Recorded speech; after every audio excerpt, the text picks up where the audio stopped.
So I met this particular gentleman about 6 years ago. I had saw this series online. I was like, oh my God, who is this guy? I've got to meet him. So I messaged him and he actually answered my message. Um, and nobody answers your messages. And I wasn't creepy or anything, but I was just like, I love your show, blah, blah. And so we did an interview on my other show, In Between the Pages with James Lott Jr., which is still out. That show is still going on. But I decided to bring him over to this show, Daytime Today, because I want folks to really see this series. It's on YouTube. When I talked to him 5 years ago on the show, we talked about the first three seasons. Well, now he's back for a final season. If you're watching, it's like, where does I go? Go down. It's not there. If you're listening, I actually have the poster of the final season behind me to honor this. Um, I said it back then. He's a bright light. When I talked to him, I was like, "Who is this guy? Oh my God, in heaven!" He is just like hilarious, and he loves the soaps like I do. We're soap fan lovers, and he's the star, creator, writer. We talked about how he brought this to life, how he came from Vermont, really a whole shebang shaboom. Um, and he was a Manny at the time. I got asked about the kid. There's all this I want to ask. We're going to do a nice. I can do this. I can bring somebody back. We do a nice update, and we will talk about the final season of the show. It's called Misguided, and he's just a wonderful person, Paul Gosselin. Hi, Paul. Hi, what an intro. Thank you. You're very welcome. Actually, I love the shirt. We love Miss Piggy. Oh, Uh, oh, so do I. yeah, we do. We love. I love. Isn't Oh it my so God, I good? like It's that. so good. So good. I feel like I remember that. I feel like I remember that. Yeah, so it's a little Well, bit of that. this is just from last year. Oh, it's from last year. Oh, that was from last They year. did I also work at the Gap and they did a collab with the Muppets. Oh, And there were four different designs, and I was like, these are amazing. And I never buy Gap stuff. I would say you and Gap. Like I don't see that very much either. You know. Let me ask you a question. This is totally off topic, but I'm curious. Your thoughts are: why do you think the Muppets continue to be iconic? Oh my gosh, wow. Um, I think there's a nostalgia feeling. Um, with them. They're unlike any other puppet because there's a human quality to them, which is why I love them like so much. Yeah, yeah, uh, um, yeah, I think part of it is nostalgia. I think that there is also like an adult humor to them. So no matter what point of your life you're at, like you can relate to the Muppets in some capacity. So I think that that might be why they've sustained as long as they have. Although I know like they fall out of popularity or whatever, but like to those that really love the Muppets, I think that that's why they are sustained like with their love. I think I will say fall, but I just feel like they kind of fade away a little bit, but they always come back. So I'm saying it's just I think it's one of those things. And Miss Piggy, I mean, obviously is a very Yeah, iconic figure. And I know it's totally off topic. I was just curious if you thought about that because I was just like, I agree with you what you're saying. So I'm like, it's like just this. They seem to just always seem to come back at some point, and people just love them because they are yeah. kind of humorous, adult humorous, but they're good for kids. Also, like the two old guys in the corner, always make fun of those. Favorite. Kermit, I mean, Rainbow Connection is still one of those songs makes people cry. It's one of those Yeah, like they're just always well. I was just crazy. And what made yeah. you why I asked it made you buy that shirt.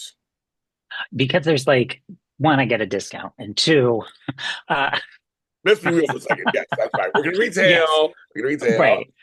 I also like I loved the nostalgia of it, like the '90s like Yes. ad campaign that they were doing. But I love the Muppets like just overall in general. Like I was like, these are shirts I need.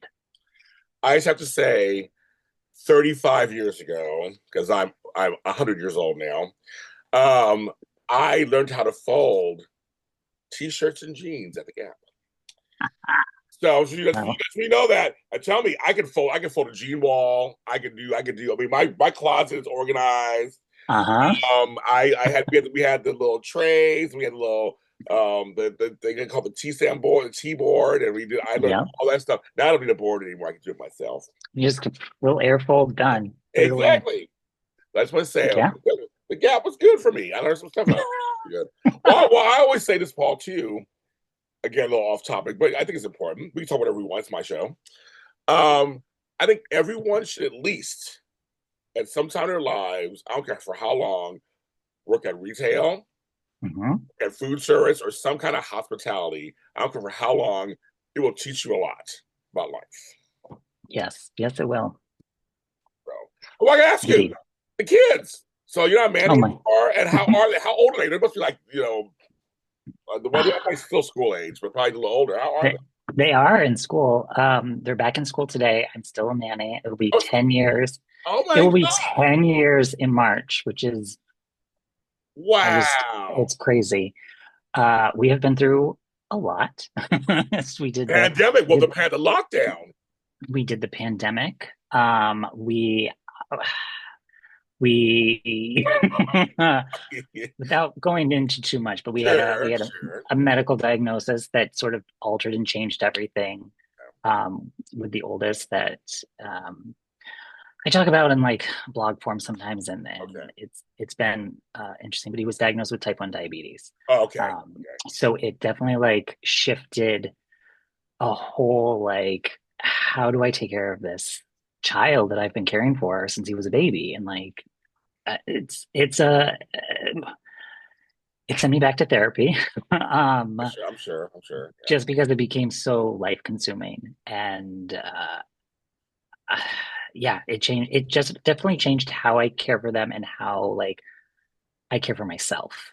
Um, post that. So yeah, but they're both good. They're both I love them. I'm looking forward to picking them up from school today and hearing about the first day back, and then we'll take it from there. Do you think you'd ever want kids for yourself, or are they enough?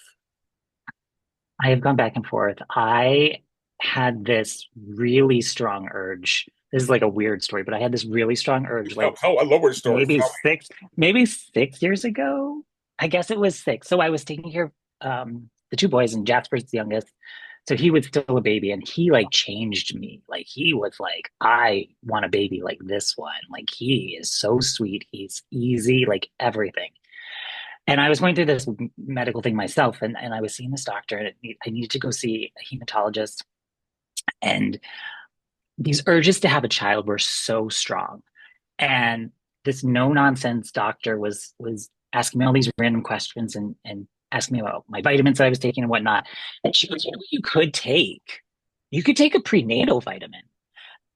I lost it. I thought I laughed so me. And I'm hard. like, She goes, I've never actually like said I could get that to a man, but I was like, you could totally take it just to like build up the whatever I was missing. And yeah, I was laughing so hard. She's like, well, I don't know what's so funny. I said, because you don't know how badly I want a baby right in this moment in my life. I want a baby. And this is the universe telling me, go on, take a prenatal. Like, yes, you are on your path to having a baby. And those feelings have since gone away. But in that moment in my time in life, it was the universe was like, yeah, let's like look into this. And it's just, I don't think it's in the cards for me. I'm really happy. I'm really happy raising these two boys the best that I can raise children in this capacity and teaching them to be, good human beings in the world. I think is my contribution to the future society in that generation. So I think that that's kind of where the ripple effect will go in with my contribution to them. well, you are a bonus, as they say. So you are when you are a bonus to them, a bonus adult that is part going to be part of their lives. They're shaping their lives. I mean, they're going to reap Yeah, stuff.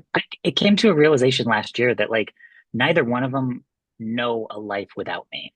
Oh wow, Yeah, wow, yeah. And it's funny.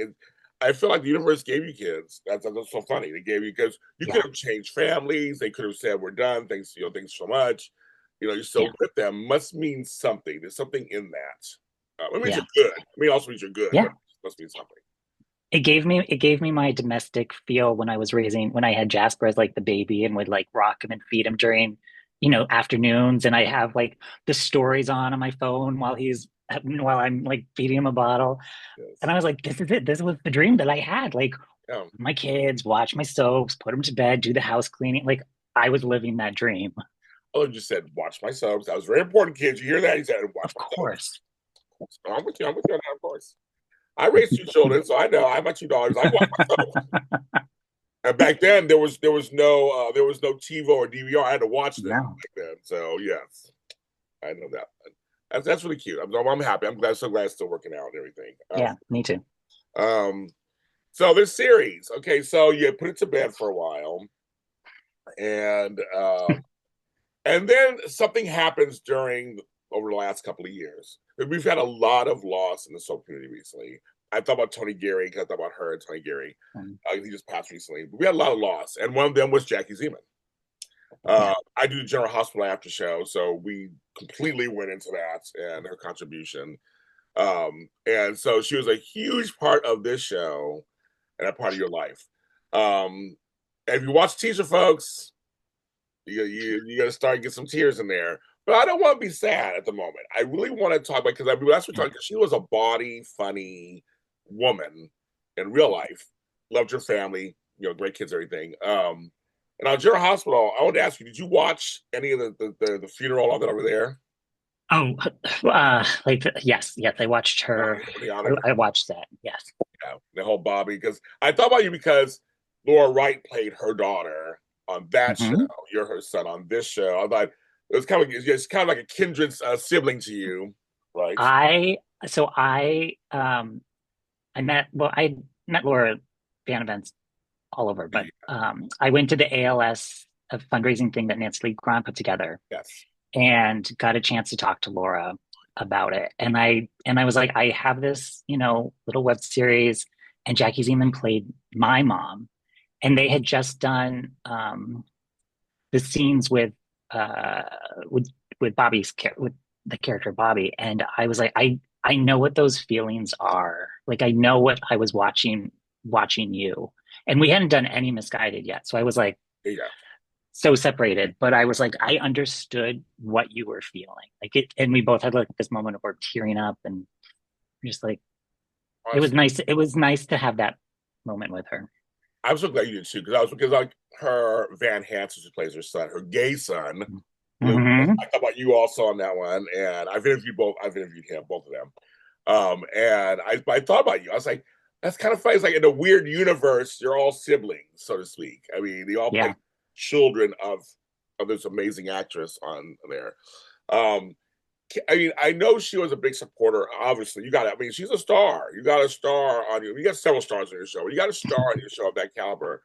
Um, what are a couple of the funny things that if you think about her and go, "Oh, that was really funny," can you that you can air, you can mention on camera.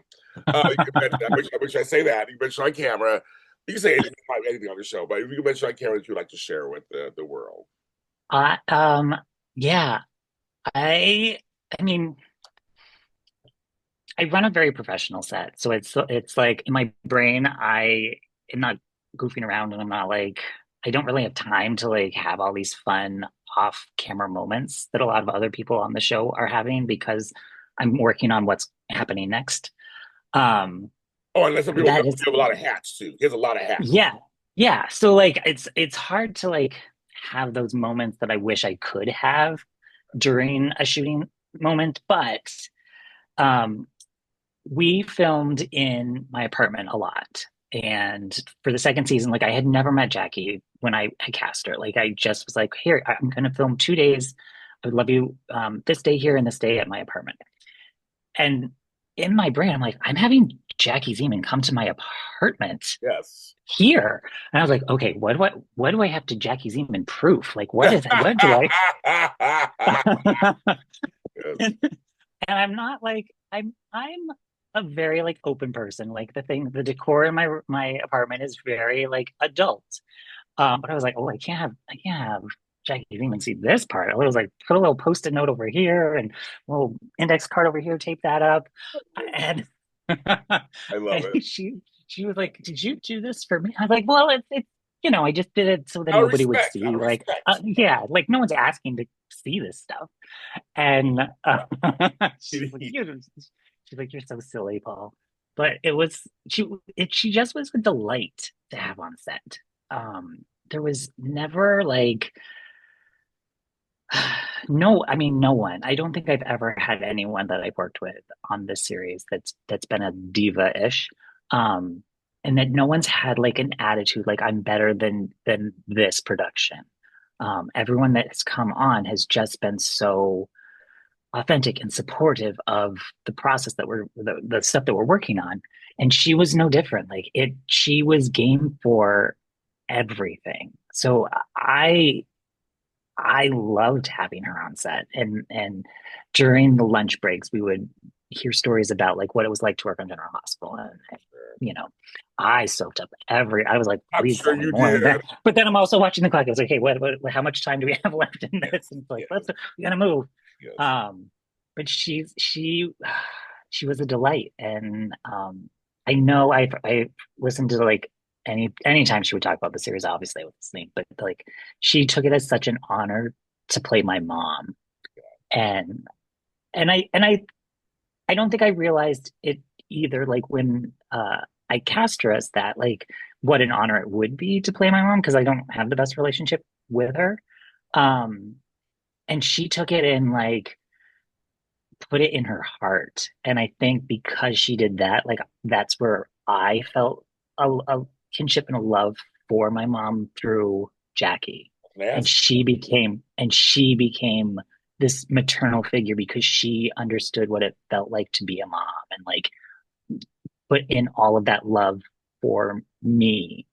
And I will always be forever grateful. I was going to ask you, did it help transform how you look at your own mother? No. You're like, it's just an acting job. That's I I was good. I was I good. I was wondering. I mean, that's a very honest answer. I love that. I mean, I saw Jackie as my mom. Like she became my new mother.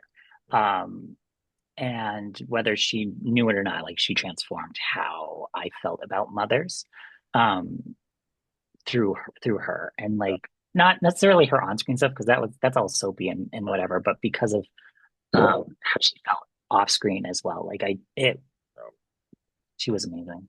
well, I mean, that's the thing. We have our chosen family, right? Yep, Many people exactly. do that. I want people to know that. I mean, people watch these shows, we talk stuff. Sometimes people we work with, they become representations of things that we don't have in real life. It can be a good thing, be a really good thing. And so you found somebody who, had a good relationship with her kids in real life, Mhm. and was a great actress. You got to play opposite that. I mean, I tried to fan out. I mean, I've been in this business for 20 years, and I've met, like you have, we've met a lot of people in this business, and you have names like Gene Carroll, who, again, just a guiding light legend, and Chriselle Staff's Mhm. like, and it's like they're names. These are people who are names. Some of them are Emmy nominated names. Like their Yeah. names. Um, but have you ever? I mean, a couple of times I did fan out. A couple of times. I'm sorry, I just got to real quick. Get out the way. Have you fanned out on Yes. There haven't. Yes. That's okay. Good. Okay. Um, so it's interesting because I can't think of a moment where I've fanned out so hard with a soap Okay. actor. Okay. I met Ellen Pompeo Oh. years ago in New York, and I cried. Like it was legit tears. And she's like, it's okay. She's like, I'm Ellen. What is your name? And I was like, oh, Paul. I forgot. I was like, you don't have to introduce yourself. I know who you are. So that was fun, and a really special moment. And then the other one that like caught me totally off guard, like I was like, this will be so fun. Is I was at DragCon and Michelle Visage had like nobody in her line at this point. Oh. And I I know that's exactly what I was like, well, this is my opportunity. So Yeah. I get in, I had to buy like a picture, so I got a picture, and then I am the next person to meet her, and it just hits, and I start sobbing. And it's also Mother's Day. Oh. Um, Oh. so like I'm having this Oh. maternal reaction to her, and I was like, she she gave me a giant hug. She's like, all emotions are welcome here. She's like, you're so wonderful. I told her about Misguided, and I told her I have this drag persona, Susan Cucci, because she talked about it on the podcast that they were doing at the time, that she was a General Hospital Oh, I fan. know that. I didn't know that. Oh, she's a huge General Hospital. Oh, If you there was Renee Soffer oh from yeah, yeah, yeah, yeah. they all did a whole trip to DragCon this past whenever the last time they did Oh, I it. didn't know that. Okay. Yes, and they did a thing with Michelle, and like Oh, wow. I'm waiting for Renee to be like a guest judge on Drag Race. That's Like I just want that to happen. yeah.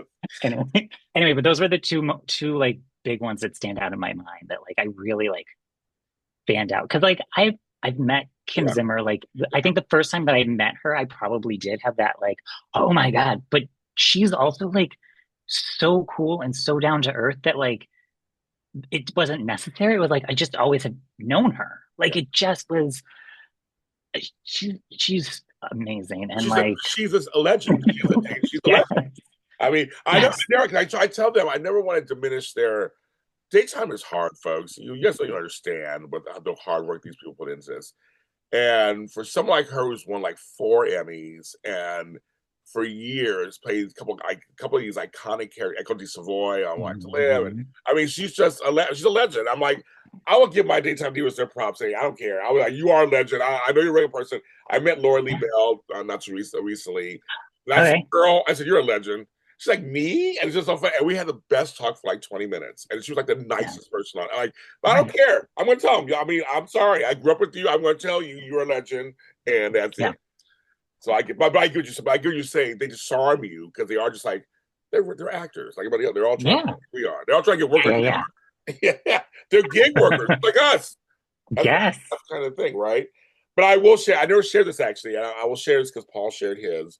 Um, the one person I cried at is it's so weird, but it's because my aunt, who was no longer with us, we liked watching the show together. And it was Judge Marilyn Milian for People's Court. I was at the Emmys on the red carpet interviewing people, and I didn't know she was going to be there. But she was a nominee that year, but she's won Emmys before, but she was a nominee that year. And she walks like so beautiful. She walks by, I went, "Oh my God!" I said, "Judge Milian." So they brought her over, and I started sighing. I'm like, "Oh my!" It's that thing where you're like, I can't control the tears; they're just coming out. Like, I Yeah, don't like. Why am I crying? Why am I crying from Judge? But I mean, she was so gracious and so wonderful and so beautiful. And I just like my aunt. I used to watch you all the time, and oh my God, I just and so it's weird. So again, I can usually control. I'm on the red carpet, so I can control myself most of the time. Like, oh hi, it's nice to meet you, blah blah. For some reason, it was her, and we got a I picture love it. together, and it was like, oh my God, I love you. So I love it. I love it when it's unexpected. Like it's yeah, just, yeah, no, yes. it's nice. Okay, so the show's off the air. You live your life like it's golden. What are we doing? Was it Jackie's death that decided for you to come back, or were you come back anyway? And then so No, what's so I please was, I was, I was coming back anyway. So okay. we filmed the last season, season three in 2018. I released it 2019. Um, it's so mid 2019, I think the final episode had been written. I started writing, what would be the fourth season. I had in my brain was like, oh, we could do this story, and then this is how it's going to end. And then this will be fifth season. And then we could sort of end it fifth season, like do 5 seasons, like contain it. Oh, okay, And I got was it. like, that could be the trajectory that I would go with it. And so I had a story written. I don't think I was in love with it, but I was like, this is at least something on paper that I can sort of mold and shape. And I started sending it. I sent it to Jackie. Um, she's like, I'm excited to do whatever you want to do. Like, um, and so we sort of just, I was just working on it, and here we go. And then the pandemic hit and put a pause on everything. And I didn't know what the future looked like, and I didn't know what productions would look like, and I didn't know anything. So I was like, let me table this. I had this idea for a season that I was like, okay, well maybe I morph it into this, and then that sort of was. okay. And I was like, this is kind of what I'm looking at doing. It's still soapy. And then we sort of come out of pandemics. The Bold and Beautiful starts doing their mannequin stuff. It's Oh my like whatever, okay. I guess we're back in production. God. Let's figure this out. I said I still don't have, you know, money to do that. I'm not. I I had fundraised for season 2 and 3, and I thought coming out of the pandemic, there's no way I can fundraise again. There's no way I can ask people for money after I what we've all just know. experienced. Like I don't want to do that. Oh, Um, so I was like, well, I'm gonna have to self-fund. So I'm like putting money aside every so often and just like let's just until it's right. Um, and then it was 2023.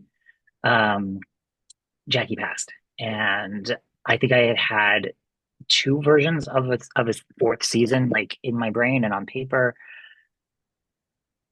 and it didn't make sense anymore. And I didn't know, I just didn't know what to do, and I didn't know how to grieve. And it yeah. was the first time that I had someone so public in my life pass away, Ooh, okay. and I was watching everyone else. Sorry, this is another sad stuff. But I was watching everyone else grieve, and I was like, I only had her for such a short period in my life, and so a part of me was like, I just didn't feel like I could grieve her in the same way, but it was like, but she was still part. It was a lot to process. And I was back in therapy at the time, so that was great. Yeah, Um, I'm sure. but it it was a lot to sort of work through. Um, and I think once I decided to commit to writing this season, I was like, I want this to be the last season. I want it to honor Jackie in a way that is respectful, but still is true to Misguided and the story that we have told so far. Jackie came in the second season, so like it's not like the show was built Right. around her, but she does have this presence in it. And uh, I don't know if you remember, but the last scene that I have with her on screen is a fight. Yeah. And I tell her that I have no mother. And I have nothing filmed with her after that. Oh, yeah. I get it. I totally get it. So so now I have to work through grieving her as a human. I have to grieve her as a character on this show. Yeah. And I have to figure out how do I grieve her being mad at her Oh, that's, oh my God. Okay. Got because I want to tell it in a way that makes sense that it. like maybe we didn't connect. And like, what if I'm not speaking to my mom and she passes away? Oh,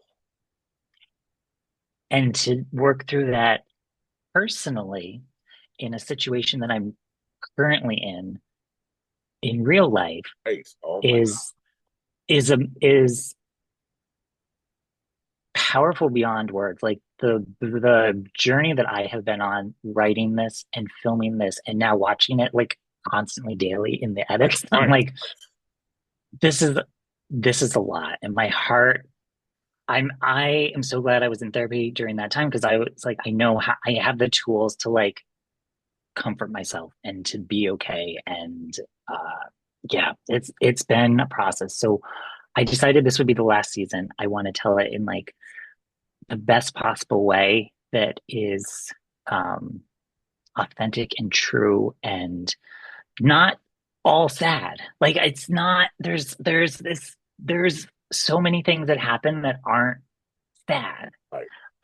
And I'm happy to watch and edit this, and I'm like, oh yeah, this isn't just boo hoo the entire time, but like I think with this teaser that I put out that it's it looks that way. But I Right, was like like, that. It's but, a but visceral, it's like just you kind of go, wow. But then also if you're a fan, you see her, yeah, just you miss her. you just have to know that yeah, we're gonna be sad for a little bit, but we're gonna get through it. because yeah, folks, the show has comedy in it too. So that's totally that's why I'm Yes. curious to see how you. Well, I guess I got like 20,000 questions to ask you now Yeah. because. But first of all, just congratulations for getting through that because Thank you. I Thank you. know, like I said, there's so many layers to this that it's almost seems impossible. Like how I mean, like Yeah. because yeah, first of all, you're losing a cast member, Yeah. and it doesn't matter if she's was a side character or reoccurring or lead. Like shows usually you don't lose a cast. I mean, during production, you lose a cast member. First of all, how do you just even deal with that alone? Yeah. Um, did you talk to your family at all, saying about the storyline beforehand? I didn't. And I went to her celebration of life. They invited me to that, which was so sweet and unexpected. And I haven't reached out to them. Okay. Um, yeah. I'm just curious if that's something. But you don't have to go. You don't have to because you know, it's a character on your show.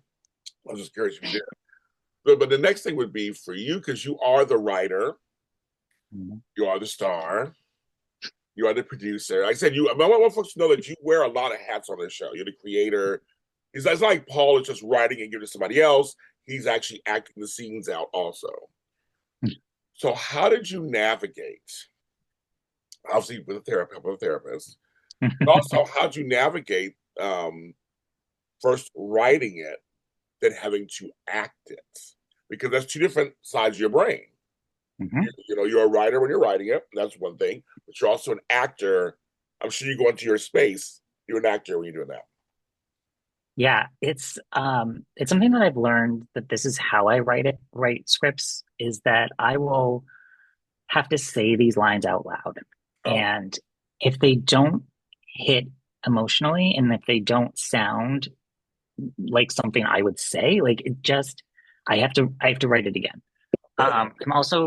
I'm also known for writing a lot. Like I have a lot of dialogue, and everyone that has read these scripts are like, these are so dialogue heavy. I was like, I know, but like it's just how I am.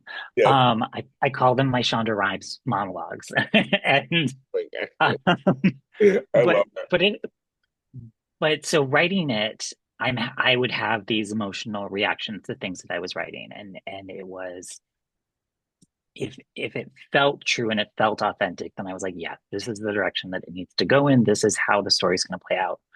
I did have because I had these other season ideas, you know, years before Jackie's passing. I sort of kept some of those elements and worked the death in around that. Okay, got it. Um, and I think that it actually helped flesh out the other parts of the story that I was trying to tell. Because at one point I was like, I want this.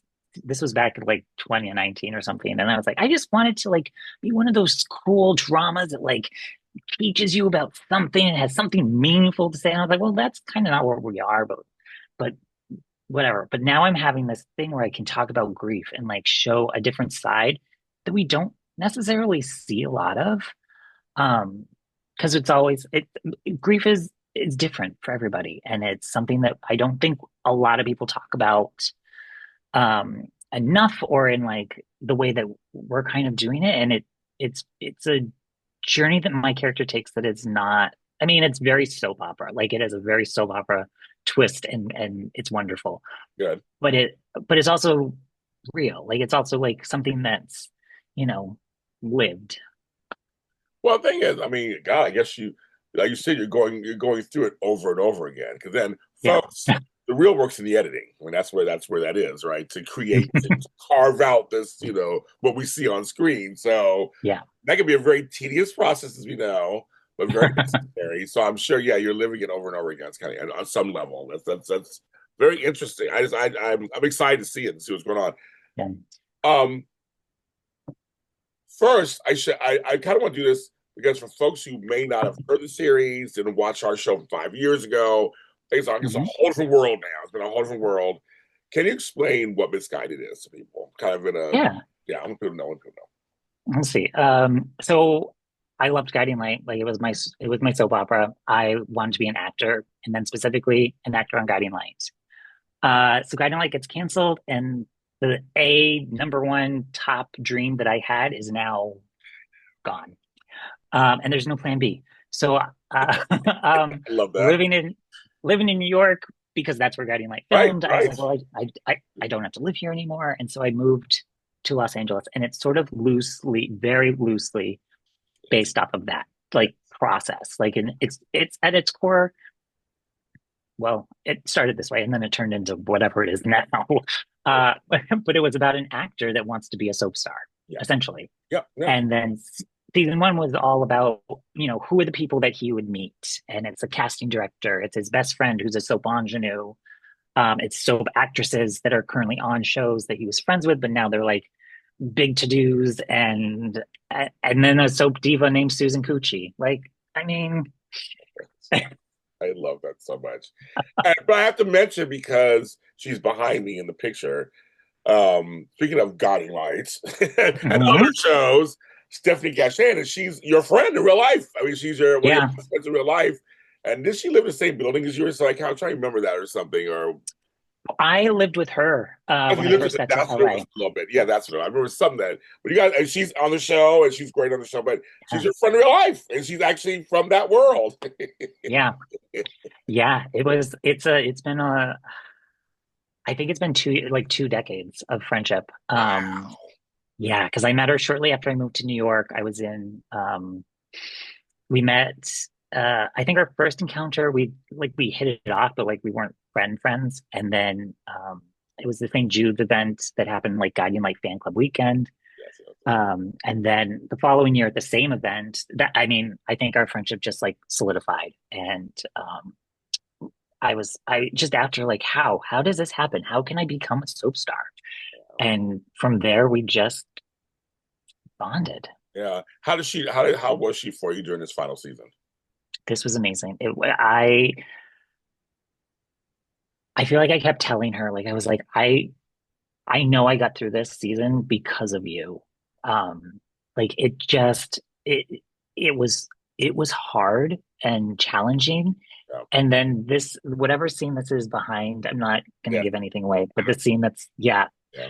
Um, I went to acting school. I Yeah, went you're to an a two-year actor. You're an acting. actor. You I have a diploma. went to a 2-year acting conservatory, You're an actor. and do I think I have like the Melissa Claire Egan gene where I can just have a single tear stream down during like a non-verbal scene? No, I cannot do that. Have Yeah. I ever been able to cry on camera? One, I've never had the opportunity, and Oh, two, I didn't know if I could. yeah, And I wrote it knowing like I would have to have these moments, yeah. or otherwise it just doesn't work. I did that and directed that scene and like directed everything. And so That's like right. Yeah, I'm that's right. Oh my God. sobbing and I'm like action and then I'm in it doing the lines, whatever, and then having a moment, cut, and then like back to actor Paul and director Paul. And it's like I couldn't have done that without Stephanie. Okay, got it. Seeing her locking in with her eyes and just I I'm editing the scene and you know, I whatever, I can watch myself and be like, oh, so judgmental. But then I'm looking at Stephanie, I was like, I could look at Stephanie that whole scene, like, don't cut to me. Like Stephanie just right there, like so present. And it's it's beautiful as a friend to see, but it's like that's what I wanted. Like that's the support that like this show was built on was her support of me through the whole thing. But I feel like part of the when they say I got a chance to act opposite one of my friends, Sean Kanan, on Hmm. Steel City, and people said I did. I'm not an actor. I just play it on TV. I leave it to you guys who are trained, but I will say because we have a long time friend, 10-year friendship. My first time acting with him, we've done other things together in live Sure. stuff. So I was just sure how the chemistry would be, and it was just kind of like I listened to a lot of you guys talk about this, and I was he said, James, just look at me. Hmm. And I was like, now I get it. It was like, just be present, lock everything out. Yep. Like, James, you know the words. You went over your lines. I only had 3 pages. And I was like, oh my God, my life. But it was just like, but I did. I was like, suddenly it wasn't Sean Kanan, my friend. It was my fellow actor. and Yeah. I locked right into him. And you're right. Something just takes over because of them, Yeah. because they're giving it back. We know that not all actors give it back to you. We know that No. as No. long as that. So you're lucky to have Stephanie, who is your friend in real life also, but also is a Yeah. great actress who wants to do well herself. I'm sure wants to do well. Wants Yeah. to really do well in the scene with you. You got just like, I love that. I can love that. Yeah. I love It that. was it, oh God. I'm like, I just want it to be done and out so everyone else can like live this with me. But like I it's almost but I'm, I'm, yeah, gonna, but I'm gonna digress for a second because you mentioned Melissa Egan, who I love and yeah. I've met, interviewed. She had a storyline a few years ago on Y&R, and you guys Y&R fans know this, where she was suicidal. Hmm. And there's these. She should have won the Emmy. I just still am pissed off. Hmm. There's these scenes between her when she's on the and the way they filmed, the way they Yep. shot it too was so realistic. Yep. And her man tried to talk her down from to talk her literally talk her down in several ways from this. And you're right, that tear, she embodied that role in those scenes so well that I saw it. She's been on for a long time. She's been on other shows for a long Hmm. time.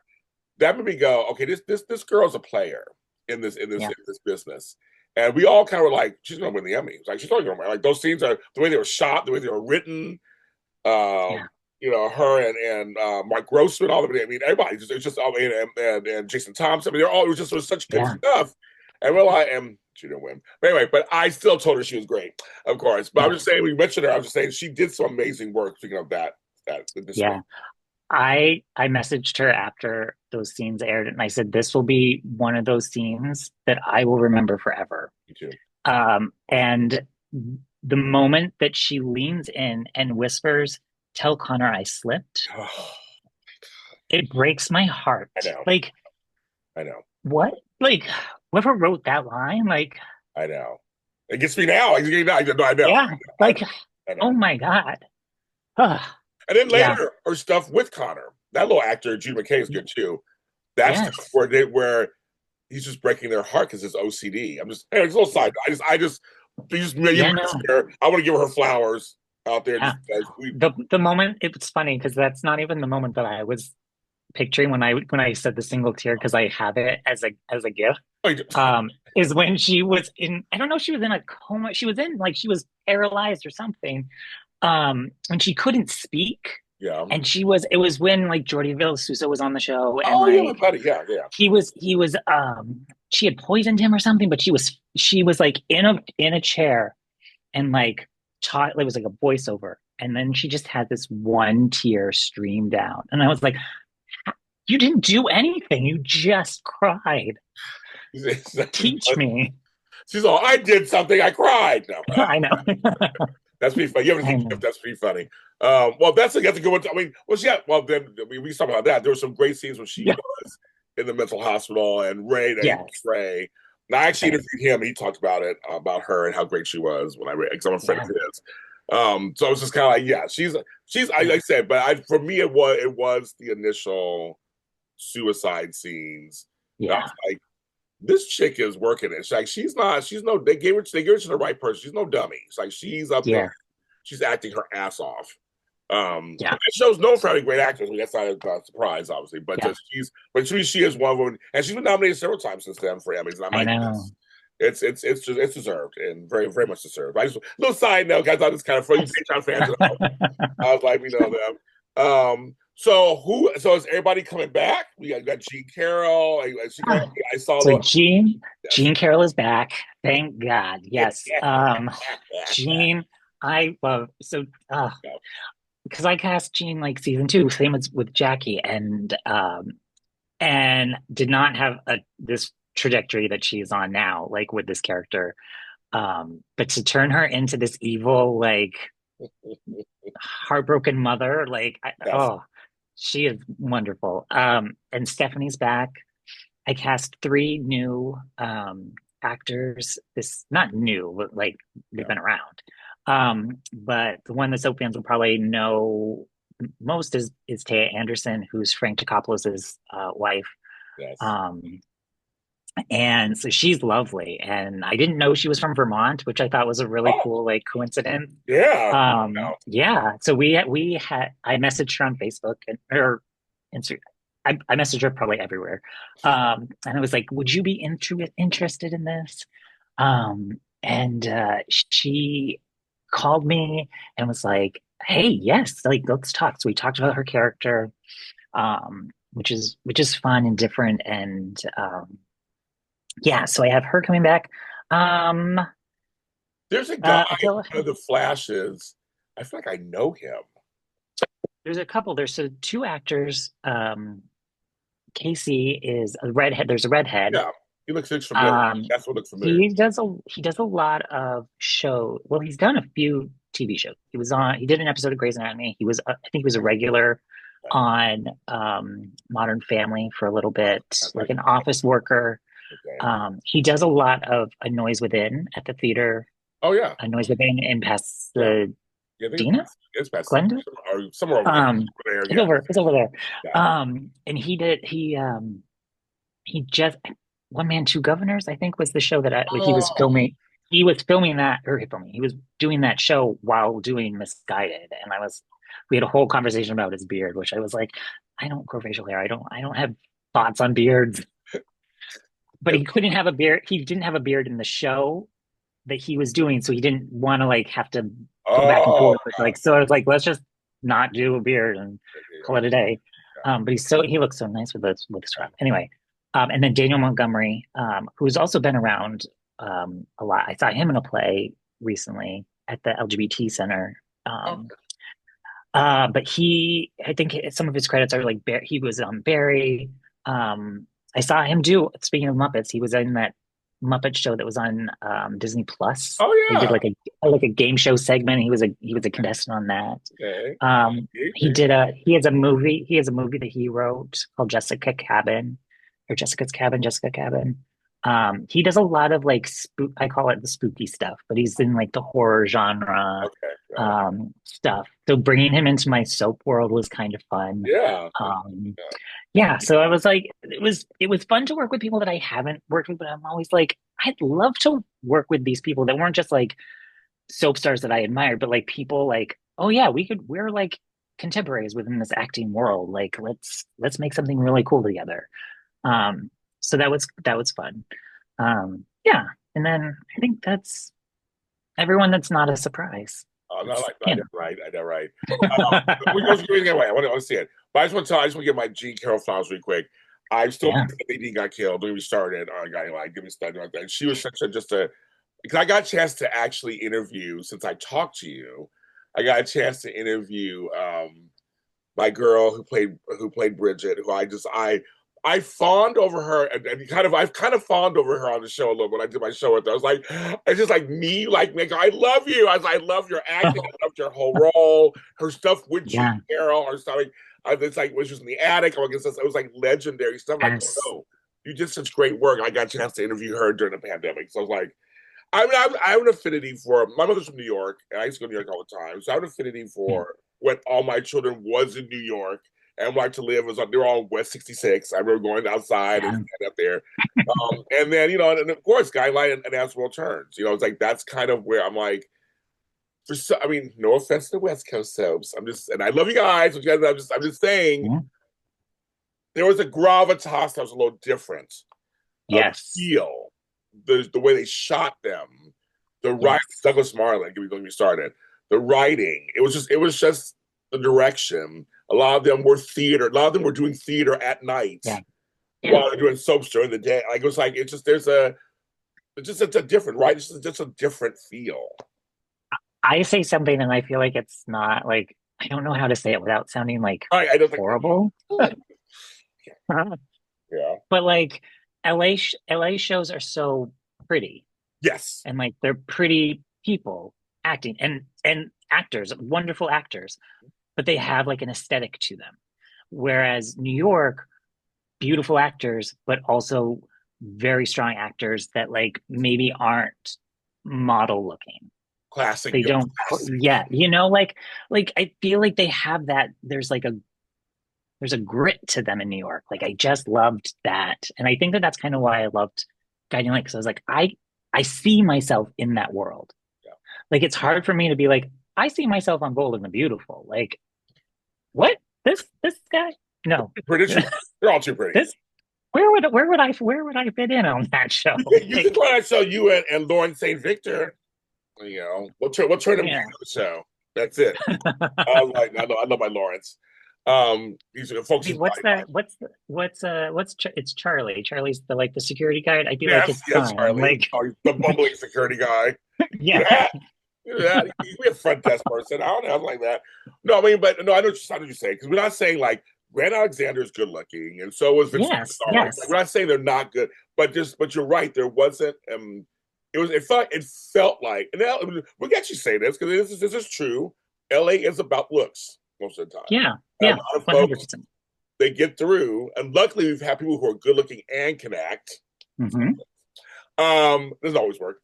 I'll be a little shady, but in New York, it felt like they're going. We need somebody who really can fit the role and who is a really could carry the role and the Yeah, writing. If they happen to look a certain way, that's fine. We'll make that into the story. We'll work that into the story. yeah, I mean, you saw love stories between people that weren't the classically beautiful, like you're just like yeah, extremely thin, extremely blonde. We saw all kinds of relationships yeah. on that one. But some really good actors. The other day I was watching I ran across it on TikTok of all this. There's more soap stuff happening on TikTok these days, little clips. Yeah. And it was Sherry Springfield, which I almost forgot she was on Oh, there first, when she played Chrissy Blake. And before she went to ER. And I was just like, gosh, she was really, because I love, obviously, Elizabeth Kiefer. But I was like, hmm. she was good. Like, she was really good. Her and Oh, anyway, so I was just kind of, folks, you go online anywhere nowadays, YouTube, TikTok, whatever. There's clips everywhere. I mean, people are looking for nostalgia. You talk about nostalgia, they're looking for nostalgia. They really are. yeah, They really are. yeah, But one of the things I want to ask you too, because I love this, because I have friends at Studio City, friends at the Bay, you, a few yeah. others, who are employing sub actors. Mhm. I want you to tell people out there, in some ways, why it is the best when you have a smaller production and a smaller budget and tighter time to have a sub actor on your show. Well, I knew season one that if I wanted this to be anything, it needed to have soap actors in it because it was centered around the soap world. And I felt like giving it soap actors gave it legitimacy, which it helped. Like it definitely, like Yeah. I was able to then go into season two and be like, I need these other type of roles. And I was able to sort of show like some legitimacy to it because of Melissa Clarion, Chriselle, and Stephanie had been a part of it. Um, but they also come ready to work. And everyone, Jackie had said at one point, she's like, just ask people because everyone wants to work. Which is how she was trying to get me to get Susan Lucci. She's like, why haven't you asked Susan Lucci to be on this? I was like, let's like calm down for a moment. Uh, like, Yeah. but however, speaking of Susan Lucci, I did have a moment with her in March. I was in New York and I went to go see her off-Broadway show. Um, and didn't know what I thought that people were posting a picture with her backstage. And I was like, I don't know what the situation is, but I'm going to be prepared just in case. And I prepared a little card with some postcards about Misguided. I had never talked, like, I use her star on the Walk of Fame. Like, I would say, folks, you understand like, this. Lucha thing is a I'm whole thing. supposed to, like, Yeah. I'm supposed to use like permission, whatever. Yeah. But I gave her a little package and then because I wasn't sure if I could speak to her or whatnot, but it was just ready just in case. And then I got to talk to her and I was like, she was so impressed with the show idea. She loved it. She wished me all the best. But I had invited her in the card to like, if you're in LA or you want to be a part of it in some capacity, like let's make something happen. But like wasn't holding my breath. But it was like at least the offer's there. She knows about it. She wished me well. Like I feel okay with this now. But so actors just want to work. And that's kind of the lesson that, Jackie was telling me is that like, thank you. Because like it's given her, it gave her, extra stuff to do. And like, like I don't know, No, I it get it. didn't Yeah. it Go ahead. didn't hurt to ask people. And then there's I don't know how to phrase this without it, there's an accessibility to soap actors too. Like I feel like they were an easier get than like Yeah. top tier people. But I still went through a lot of the same channels that I went through to get a top tier person. Like I had this idea for the final scene of what the show would be, and I was reaching out to like Melina Katakarides people and like, hey, can she be? Is this a thing? And then never heard from her. Like never even got a no. Like it just whatever. But like it didn't hurt to ask because I was so used to it. And then I was like, the show's ending anyway. Like, what's the worst they can say? But anyway, so like I did my best, and those people they just want to be a part of something, and I'm glad that the ones that said yes. Yeah, no, and he's right about that. So anybody watching, I know I have a lot of different people watch these shows. If you're a creative and have a show, and as many people know, during the pandemic, we created audio dramas. Hmm. Forever and a Day was our first one, and it became very successful. And we have people from Guiding Light on there too, like Frank DeCompolis and Hmm. Rick Hurst and everything. And he's right. Some of them were. It's almost like the pretty girl who doesn't go to prom because no one asked her. And she's like, well, if someone just asked me, I probably would go. Like it's one of those things where, again, they're gig workers like the rest of us. And if they like the script, you may be a small potatoes, they'll do it. And we found that out. They're like, okay, well, why not? And sometimes it's also how you approach them. Yep. And if they can see, and I mean, who could say no to Paul Gosselin? I couldn't say no to you. I'd say no right now. So I'm sure. There's plenty of people that said no. Well, they're wrong. I was like, I could. If you said James, I don't know, I would do it anyway. But I just feel like because you're so earnest, and because this is your production, you're not just somebody who's like my producers are over here, my director. Like you're like, this is me. This is my whole shit, so to speak. It probably comes across very earnest. They're probably thinking, oh, well, okay, I'll look into this script and see what this character. And the show's good, folks. I like it. The show's good, but I'm just saying, I think don't be afraid. Just they said Yeah. you can say no or not answer you back. And life Yeah. life goes on. You have to move on with yourself. But I think I, I will say I learned, especially with Taya, was really interesting because I never heard no from Taya. I just was like, well, she didn't say no here, so let me try this one. And then she didn't say no here, so let me try this one. And it just turned out that she was like away at the time and wasn't and checking social media. I'm So the I was same. like, she hasn't said no yet. So like I'm going to just sort of keep this in my back pocket and maybe it will work out. So So yeah, so like I just was like, I'm not gonna nag. I'm gonna give it some time, let it breathe, but like it's not a no yet. And until it's a no, I still have potential to make it work. you're right. No, he's right about that. That's a great caveat. Just that sometimes folks just aren't, or they may see it. When people say this, Hmm. sometimes you're busy, you're doing something, you see it, and it says "seen." Don't get upset. They may be like, I'm in the middle of something or something's coming up, and they may forget to get back to it later, or they may get back to it later. I remember coming to like, oh my God, I'm so sorry, James. I saw this a week ago. Don't get upset. Everybody's habits are very different when it comes to Yep. social media and emails too. Everybody's Yeah. email habits are I know that very different. So like you said, just it's I just want to encourage people. Like I have a lot of people who I've mentored in this business. It doesn't hurt to try. And I said, as long as you're Right. not obnoxious and like you said, naggy and all stuff, and just aggressive. You never know. You never people are pleasantly surprised. And a no isn't a personal no. Like it's not an attack on you because they've said no. There could be, 100 reasons Oh they're no, saying no. no, And that's okay. Like you ask, they say no, you move on. Like it's just I learned that really early on. It's not personal. Like we'll move on to the next one. And then, maybe it works out down the road that they can do something. Like it's fine. well, it's funny you say because when I first started this 20 years ago, I was like, hey, it's personally, they'll hate me. I learned, well, they don't know me. How are they going to hate me? I didn't do anything to them. So, like, why would they hate me? So, I had to learn to tone that down. I will fully admit that. I was at first like, fuck that bitch. She's not going to do my show. Yeah. But I learned, and then here's what's funny. I've had a couple folks go who kind of said no, and then years later said yes. I'm like, why did I wait so long? Because you said no. Hmm. I was tough. We laugh about it, but it's like, but because you never know what people are going through. Also on them, they could be super busy or something Right. personal. I know some folks. I found some folks are nervous. because it's not an acting role. It's they're talking about themselves.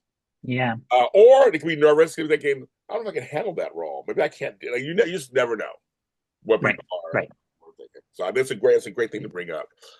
As we wrap this, I can talk to you forever because I love you. Yeah. Same. Yeah. Um, I want to ask you, how are you doing these days? Because we have gone through this really strange. I mean, one of the strangest times of our lifetime. When you were talking about back in the day, I was like, you brought me right back. I was getting PTSD. I'm like, we didn't Right. know. We knew nothing.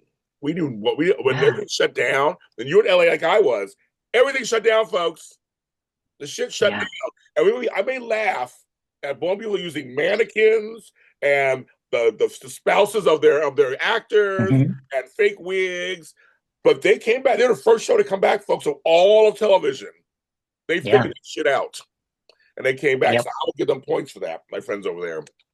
But we went through all that. Um, the political space is crazy too. We have all that going on. Yep. And now we got things like vertical dramas Yes. have immediately permeated our space. Like I said, our audio dramas, audio books. There's so many different ways of storytelling now. TikTok, all that's come to life.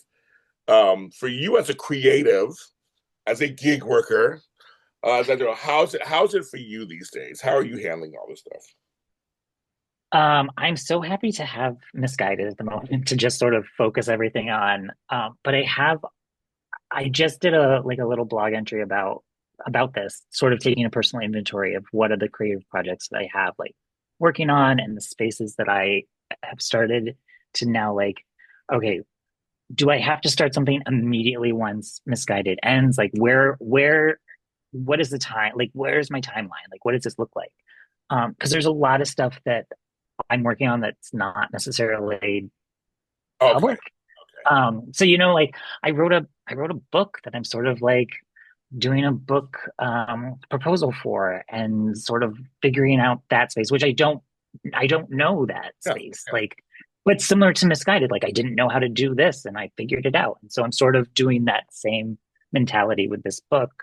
Wow. Um, yeah, like I'm excited. Like it's scary, it's frightening, because it's personal and whatnot. But it's exciting to just sort of have um these words on page. But anyway, the yeah, I'm okay. Like I think the world is a lot. Yes. Um, We're trying to be polite right now, but yes, you all know it's a lot right now. We all know it's a lot. Yes. yeah, and I think I was talking to one of my coaches, trainers, yesterday, and I was like, I used to journal back in the day, and I haven't really done journaling a lot, and I don't necessarily want to add it to my like I don't want to commit to something that I don't know if I'm going to be able to get follow through. And I started this last night actually, but I do this with the kids when I put them to bed. Is I ask them um, their rose, thorn, and bud for the day. Like, what was something that was really Uh, wonderful that happened today as your rose? And then did something not go quite so well was their thorn, and then their bud is something they're looking forward to. And I thought, why don't I do that? Like, why don't I write that down? That could be the journaling thing that sort of centers myself at the end of the day. Um, and then, take it from wherever it is. But that sort of will help keep me grounded and keep this is something I can look forward to, or this is be grateful for the things that I have. And then like maybe this is something I can work on going forward. Um, but yeah, so that's kind of my headspace at the moment. There's a lot of things happening, and then it's like, how do I maintain like some sort of order and structure that I thrive on? well, you say you're still a Manny, but you say Hmm. you're working part time at the Gap or full time or how do you know? Yeah, no, I just do part-time. I just do like early morning shipment stuff. So like it's easy, but it's morning. It's like Yeah. 5 a.m. Okay. Yes. Are you a morning person? Normally? Yeah, no, my alarm is up at 6 a.m. when I don't have Gap, and then I'm at the gym by like 6:30, 7 o'clock. Like I'm a morning person. And I'm just really sure. So I like the mornings. I just checking Yeah. that. Well, so okay, you're working on the editing stuff now. Are you Hmm. really set all that? So something Huggy tells us.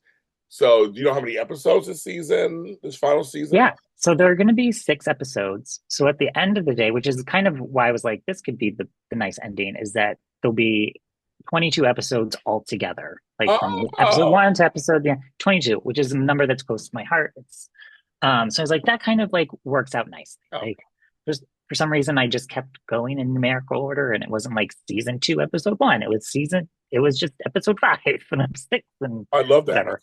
Okay. So because I was like, I want to be, but it's like there's a reason why everything's uniform and everything, because then if people understand. But whatever, it's fine. I did what I did.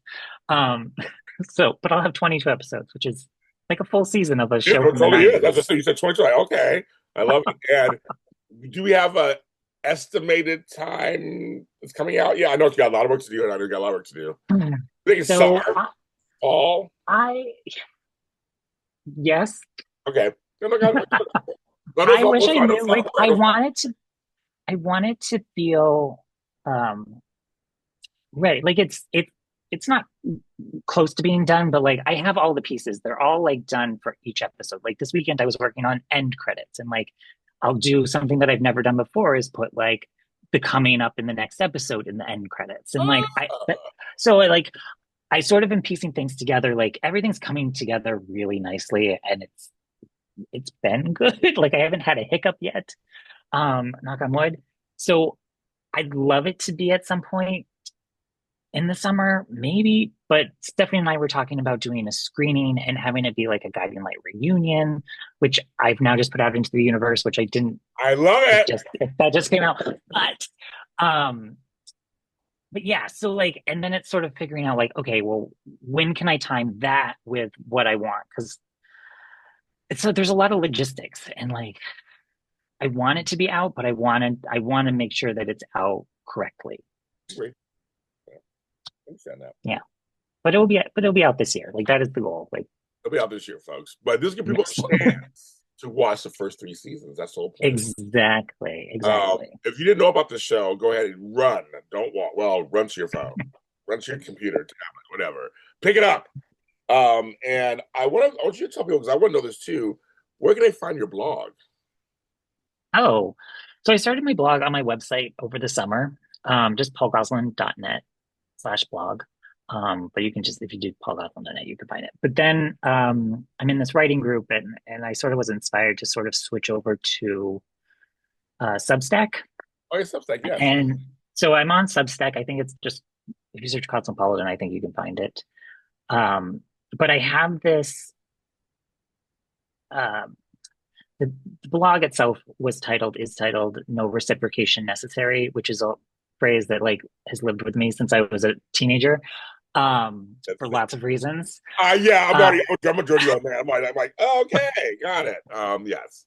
but it also is how I'm sort of treating the blog. Like it's out there, I'm writing it, but I'm not searching for likes. I'm not chasing an algorithm. I am just writing for me. It's out there to share because that's what people want. And like people want to read things and like, okay, cool. You can read this and it is what it is. But like, I don't need like the likes and things. And if I can keep myself sane by just writing like the thoughts that are in my head and like putting it out there, cool. Because that also helps when you're writing a book and like people want to see your writing samples and like whatnot. Well, okay, I'll have this, but like know that I'm not chasing likes. Like I don't need all of these likes to be done, but it's here. And that's kind of how I'm treating it because it's less stressful that way. I love it. Oh, you're a joy. You know that. You know, I'm just like a huge fan. So thanks for coming back on the show. Thank you for having me. This is so fun. I could talk to you forever. I know. We did this last time. I looked at the show. Our last show was like over an hour. I mean, it's easy breezy with It's you. easy. It's easy. That's what it is. It's just so nice. So that's very nice. Thank you. But I want folks to really check this out. You can go.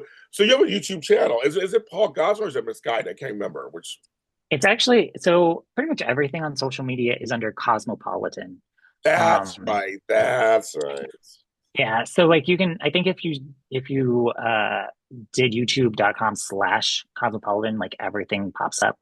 But like I was changing my car insurance and the the person was like, "What do you do?" And I was telling her about Misguided, whatever. She's like, "I'm gonna check this out. How do I find it?" I was like, I was like, just do like Misguided soap opera on There you YouTube and like it will come up. So like go. while we're on the phone, she said, "Oh yeah, I found it." So like, if you did that, that works. Yeah, I just make sure I won't be able to find it. I'm like, we won't be able to find it. I mean, just so you can take a look at some good work out there. And my fans who just don't know about it, I want you guys to know about it now. Now you know about it. You have no excuse. Thank you. No Thank you. excuse. Thank you. Greg supports indie works because that's where it's at right now, kids. Indie is in. That's where all the hard work is, and there's some really good stuff out there. I mean, seriously, folks. As I usually I talk about the arts all the time, and I'm a big fan of supporting the arts, and that's from music to dance to writing to everything, acting, stage, screen, whatever. Just you gotta keep it going. That's how that's how the world works, and there are a lot of creative people out there putting out some great stuff that you may not know about.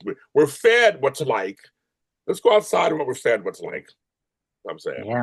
there's some good stuff out there we're gonna be looking for, and Paul's one of them. I want to thank Paul for being my guest here on Daytime today. We're on all social media platforms everywhere. I'm everywhere at James Lott Jr., of course. Whether you don't want me or not, I am TikTok famous, apparently. I know, it's really weird. My friend got me the shirt, so I'm wearing it today. But seriously, and just a shout out, dedicate the show to Jackie Zeman, just because she's just was a wonderful, wonderful actor. I mean, just seriously, everything she's done, she was really good, and a legend and icon. We're gonna give her flowers, a legend and an icon. Yes. Everyone, Yes. happy New Year, everybody. It's 2026. I'm excited. We're going to have some good fun this year. Please, we have to. And keep our eyes open for stuff too at the same time. See you next Mm-hmm. time. Bye.